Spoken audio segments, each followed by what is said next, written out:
both of you are parents, and how have you navigated being a parent, having time for your children, having time for your wife, and what tips could you give to fathers, especially to be better parents, present parents, but also busy in ministry?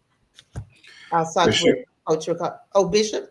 I, Okay, we'll I start got with I Bishop. got to go to Bishop, man, because I told you I'm learning. Okay, next I'm listening to learn, not listening to speak next. Okay. That's a good one. Okay, over to you, Bishop. uh, I was married at 20, Wow. and by the time I was 25, we had all of our children. So, in a very real sense, uh, our children grew up with us.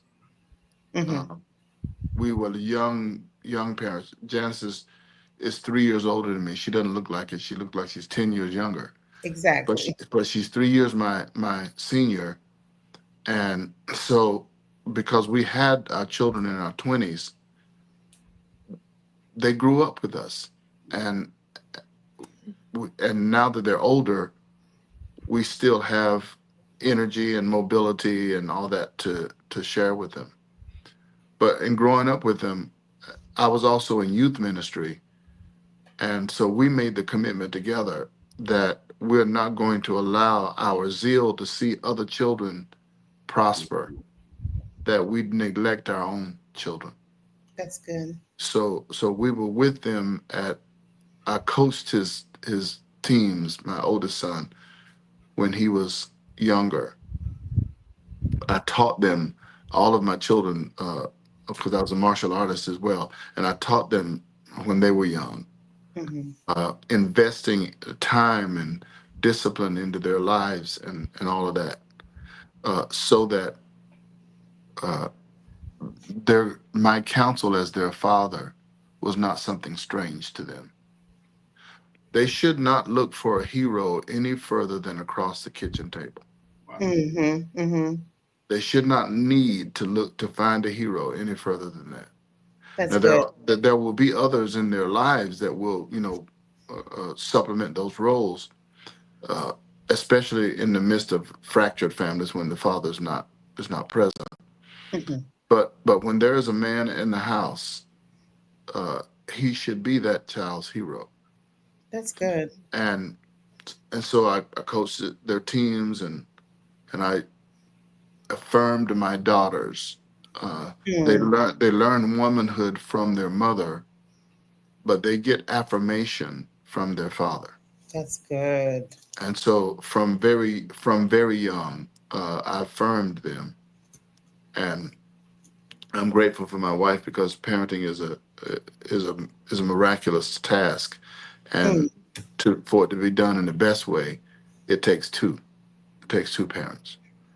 Unfortunately, in our case, statistics are crazy. I'll get off this little soapbox, but uh, prior to the 50s, here in America, and particularly in the African American community, 70 to 75% of families had two parents. mm, mm. Uh, in the Black community, then the government placed something in place called the War on Poverty, and in that effort, it began to give the state uh, the lion's share of responsibility in the African American household, and laid down rules that if a woman is going to get help from the state, she can't have a man in the house. Mm, mm. A man could not live with her by law. If the state's going to help you, the man must be absent. Wow. Now, as a result of that, today, 8 out of 10 Black families in America have no father. The greatest blight in our country, particularly in minority communities, is fatherlessness. Hmm. Hmm. That's the greatest problem, is fatherlessness. That's true. So uh, this is why Jesus said over in the book of John, uh, he says, I will not leave you comfortless. I will come to you. That's the Mm, way. Comfortless is the word used in the King James, but the definition is I will not leave you orphaned, or I will not leave you without a father. Because Jesus knows the central necessity of fatherhood. Mhm. Listen to the words of his own lips. I came to do the will of my Father. Fatherhood, it has to be something that is highly esteemed and vehemently established in families. When it's not, families degrade and children wonder. They wander off, and they also wonder about their own value and worth. If I'm not important enough for a man to stick around, this is especially true where Black women is concerned. Mhm. Uh, I'm not important enough for a man to stick around, then I've got to use my own wiles in this world because they've never been affirmed. Wow. I, I'll get off of it, but I'm just saying that there is such a powerful necessity Mm. for fathers to stand in the place they are ordained to stand in and That's be a voice of confidence to their sons and affirmation to their daughters. that's And good. sometimes it's not that being a hero is just being present. Present. It's just being there. The power of presence. Mm. My Mm. father had 14 children. I'm at the end of that 14. All the same mom and all the same dad, Wow. and evidently no television set. So that's so, That's what kept them busy.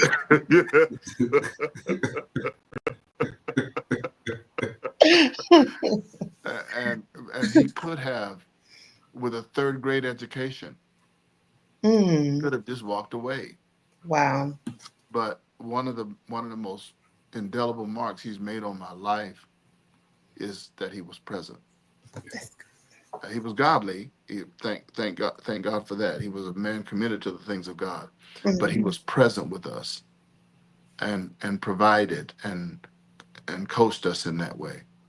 So Mm. I say to fathers, uh, as it relates to your children, you live on in your children. That is good. You pass on the principles of the kingdom of God and of life through your children. Mm. They have to be important to you. They have to be. If we're going to heal as a nation and particularly as a culture, fathers have to come back home. Okay. Wow. Yes, definitely.